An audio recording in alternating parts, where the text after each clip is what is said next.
Chapter 1. The Coldest Night. The biting February wind whipped around Sophie, stinging her cheeks and seeping through the thin blanket wrapped around her and baby Julia. Just hours ago she'd been inside, arguing with John, her husband of 5 years. Now, she was on the street, the doors slammed shut behind her, his enraged voice still echoing in her ears. He'd said unforgivable things, things that cut deeper than the icy wind. He'd accused her of being a burden, of ruining his life with a baby he hadn't wanted. He'd told her to leave, and with trembling hands clutching her newborn daughter, she had. Sophie stumbled along the sidewalk, the dim streetlights casting long, distorted shadows. Each step was an agony, her body still recovering from childbirth. Julia, bless her heart, slept soundly, oblivious to the chaos that had engulfed their lives. The weight of her daughter in her arms was the only thing anchoring Sophie to sanity. How could John do this? How could he throw her out with a newborn in the middle of winter with nowhere to go? Tears streamed down Sophie's face, freezing on her skin. She had no money, just the clothes on her back and a small diaper bag hastily packed before John's anger reached its peak. Her phone was dead. The promises of forever, the vows they had made, all seemed like a cruel joke now. She walked aimlessly, her feet numb, her mind reeling. She couldn't go to her parents. They lived in another state, and she couldn't afford a bus ticket. She didn't have any close friends in the city. John had always been possessive, isolating her. Desperation began to set in. She found a relatively sheltered doorway, huddling there, trying to shield Julia from the wind. She rummaged through the diaper bag, finding a half-eaten granola bar. It was all she had. She broke off a small piece and chewed it slowly, savoring each bite. She needed to stay strong for Julia. The night crawled by. Sophie stayed awake, her body aching, her mind racing. Every sound startled her. Every shadow seemed to hold a threat. She sang lullabies to Julia in a soft whisper, her voice cracking with emotion. The city, usually vibrant and alive, felt cold and indifferent. As dawn began to break, painting the sky with a faint, hesitant light, Sophie knew she couldn't stay there. She had to find help. She had to find a way to survive. Chapter 2. A Glimmer of Hope. Exhausted and desperate, Sophie made her way to a nearby park. The park bench offered a small respite. Julia stirred, waking up hungry. Sophie had no formula, no bottle, nothing. She spotted a mother feeding her baby nearby. Swallowing her pride, Sophie approached her, her voice trembling. "Excuse me," she began. "I know this is a lot to ask, but I'm in a really bad situation.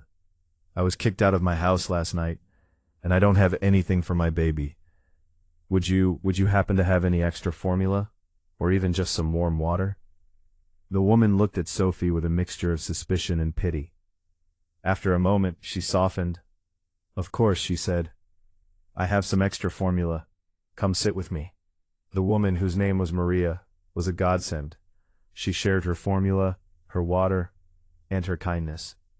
As Julia fed, Sophie poured out her story, tears streaming down her face once again. Maria listened patiently, offering words of comfort and support. "You need to go to a shelter," Maria advised. "Don't stay out here on the streets." Maria gave Sophie directions to a nearby women's shelter, and even offered her a few dollars to help with transportation. It wasn't much, but it was enough to give Sophie a glimmer of hope. She thanked Maria profusely, her heart filled with gratitude. The shelter was overcrowded and understaffed, but it was a roof over their heads. Sophie and Julia were given a small room to share with another mother and her child. It wasn't ideal, but it was safe. Sophie spent the next few days navigating the bureaucracy of social services, filling out forms, and trying to find a job. It was a daunting task, especially with a newborn to care for. Chapter 3. An Unexpected Encounter. Jonathan John Sterling was a billionaire CEO, the head of Sterling Technologies, a global tech giant. He was known for his sharp mind, his ruthless business acumen, and his carefully cultivated public image. What the public didn't know was that John was deeply unhappy. His life was a carefully constructed facade of wealth and success, but beneath the surface, he was lonely and unfulfilled. One cold morning, John found himself driving through a part of the city he rarely visited. He was on his way to a meeting, but he had asked his driver to take a different route, wanting to see something other than the gleaming skyscrapers and manicured lawns of his usual world. As they drove past the park, he noticed a woman sitting on a bench holding a baby. There was something about her posture, her weary expression that caught his attention. He told his driver to pull over. "Wait here," he said, stepping out of the car. He walked over to the bench, his expensive shoes crunching on the frost-covered ground. "Excuse me," he said, his voice surprisingly gentle. "Are you all right?" Sophie looked up, startled. She recognized him instantly. John Sterling. His face was plastered on magazines and news channels. What was he doing here, talking to her? I'm fine," she mumbled, trying to avoid his gaze. John Sterling didn't believe her for a second.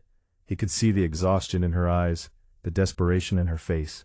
He noticed the threadbare blanket wrapped around her and the baby. "I can see that you're not," he said softly. "Is there anything I can do to help?" Sophie hesitated. She was wary of strangers, especially wealthy ones, but there was something in his eyes, a genuine concern, that made her trust him, just a little. I don't know," she said, her voice barely a whisper. "I need a job, I need a place to stay." John Sterling listened intently as Sophie told him her story, her voice breaking with emotion. He was shocked by her situation. He couldn't imagine being thrown out on the street with a newborn. He felt a surge of anger towards her husband, this John character. "I can help you," he said firmly. "I have a job for you, and I can arrange for you and your baby to have a place to stay." John Sterling was true to his word. He arranged for Sophie and Julia to stay in a small apartment in a safe neighborhood. It wasn't luxurious, but it was clean, comfortable, and most importantly, it was theirs. He also offered Sophie a job as his personal assistant. The role was demanding, but the pay was excellent, and it came with benefits, including childcare.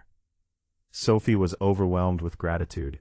She couldn't believe that a man like John Sterling, a billionaire CEO, would go to such lengths to help her. She was determined to prove herself worthy of his kindness. She threw herself into her work, learning quickly and working tirelessly. She was organized, efficient, and discreet. John was impressed by her work ethic and her intelligence. He also found himself drawn to her warmth and her genuine kindness. As Sophie settled into her new life, she began to heal. The nightmares of that cold night on the street still haunted her, but they were becoming less frequent. She started to smile again, to laugh again. Julia thrived in her new environment, growing into a happy, healthy baby. John Sterling found himself spending more and more time with Sophie and Julia. He would often stop by their apartment after work, just to see them, to hold Julia, to talk to Sophie. He found himself opening up to her, sharing his thoughts and feelings in a way he had never done with anyone before. He realized that he was falling in love with her. Chapter 5, Complications and Doubts. John Sterling's feelings for Sophie were growing stronger every day, but he was hesitant to act on them.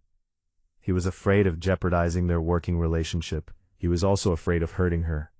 He knew that she was still vulnerable, still healing from the trauma of her past. He also had to consider his own reputation. He was a public figure, and his relationship with Sophie would be scrutinized by the media. He worried about the impact it would have on his company and his family.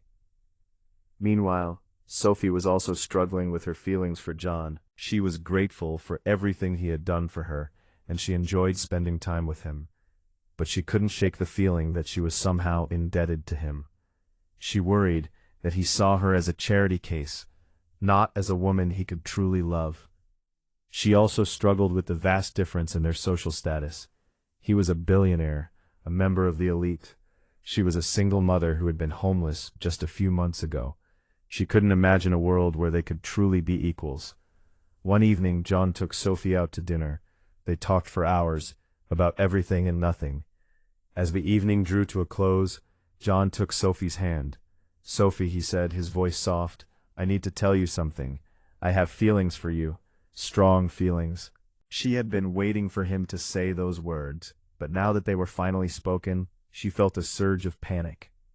"John," she said hesitantly, I don't know what to say." "You don't have to say anything," he replied. "Just know that I care about you, very much, and I want to be a part of your life, if you'll let me." Chapter 6. Shadows of the Past. Sophie's past came back to haunt her when John unexpectedly encountered John at a restaurant.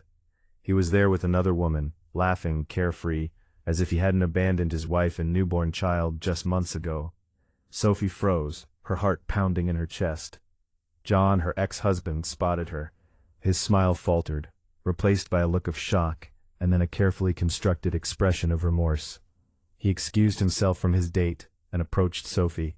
"Sophie," he said, his voice oily with false sincerity. I didn't know you were here. How are you? How's the baby?" Sophie glared at him, her anger simmering beneath the surface. "Don't pretend you care," she spat. "You threw us out on the street. You don't get to ask about us now." John tried to grab her arm, but she pulled away. "Sophie, please," he pleaded. "I was stressed. I was scared. I want to make things right. I want to be a father to Julia." John Sterling stepped forward. His eyes narrowed.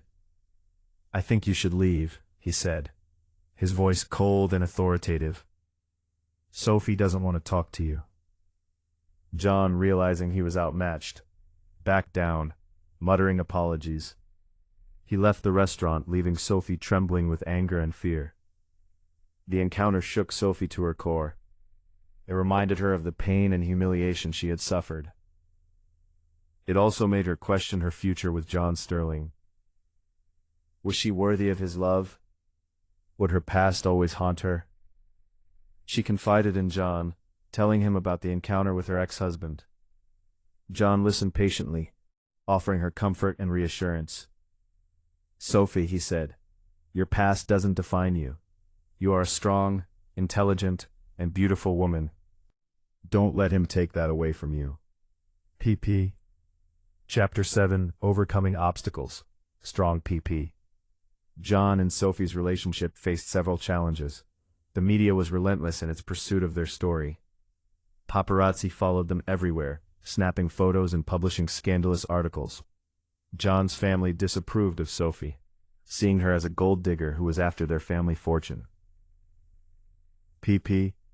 Sophie struggled with the constant scrutiny and the negativity. She felt like she was constantly being judged, being found wanting.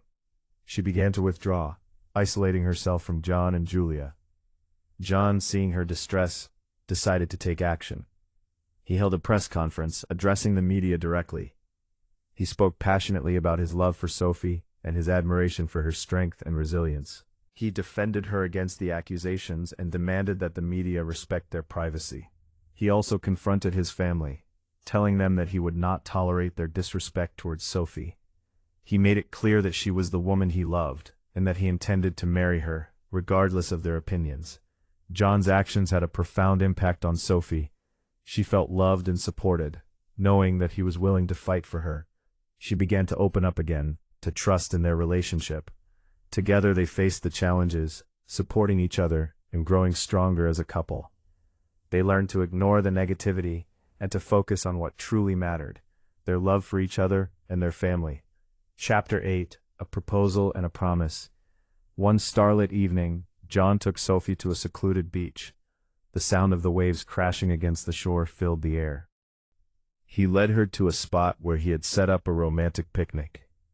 There was a blanket, candles, and a bottle of champagne. As they sat down, John took Sophie's hand. "Sophie," he said, his voice trembling slightly, "I love you more than words can say. You are the most amazing woman I have ever met.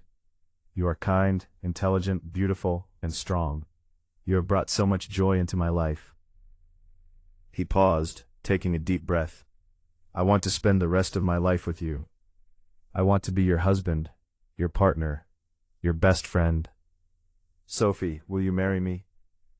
He opened a small velvet box, revealing a stunning diamond ring. Tears streamed down Sophie's face. She had dreamed of this moment, but she never thought it would actually happen. "Yes," she whispered, her voice choked with emotion. "Yes, John, I will marry you. John slipped the ring onto her finger, and they embraced, their hearts filled with love and joy.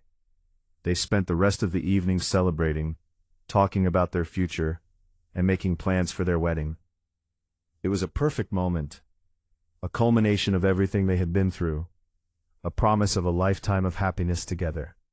Chapter 9. A Wedding of Dreams.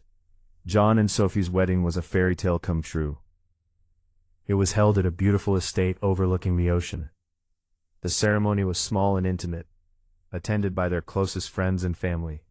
Sophie looked radiant in her white gown, her eyes sparkling with happiness. Julia, dressed in a miniature version of her mother's dress, served as the flower girl, charming everyone with her adorable smile. John was beaming with pride as he watched Sophie walk down the aisle. He knew that he was the luckiest man in the world. The ceremony was heartfelt and emotional. John and Sophie exchanged vows, promising to love and cherish each other for eternity. As they said "I do," tears of joy flowed freely. The reception was a lavish affair, with delicious food, beautiful music, and plenty of dancing. John and Sophie danced the night away, surrounded by the love and support of their friends and family. Even John's family, initially resistant, had come around. They saw the happiness Sophie brought to their son's life, and embraced her as one of their own. It was a perfect day, a celebration of love, hope, and new beginnings. Chapter 10. Happily Ever After. Years passed and John and Sophie's love continued to grow stronger. They built a beautiful life together, filled with joy, laughter, and adventure. They had more children, expanding their family and filling their home with love. John was a devoted father, showering his children with affection and support. Sophie thrived as a wife and mother, but she also pursued her own passions. She started a foundation to help homeless women and children, using her own experiences to make a difference in the world. John continued to lead Sterling Technologies, but he also made time for his family. He learned to prioritize his personal life over his career, realizing that the most important things in life were love, family, and happiness. They remained humble and grateful, always remembering the challenges they had overcome. One cold February night, John and Sophie found themselves driving through the same part of the city where they had first met. They saw a homeless woman sitting on a bench, holding a baby. John pulled over the car. He and Sophie approached the woman, offering her help and support. They knew firsthand the struggles she was facing, and they were determined to make a difference in her life. As they drove away, Sophie smiled. She knew that their journey had come full circle. They had found love and happiness against all odds, and they were now using their blessings to help others find their own happily ever after. Their story was a testament to the power of love, hope, and the kindness of strangers. It was a story that they would continue to share, inspiring others to believe in the possibility of miracles.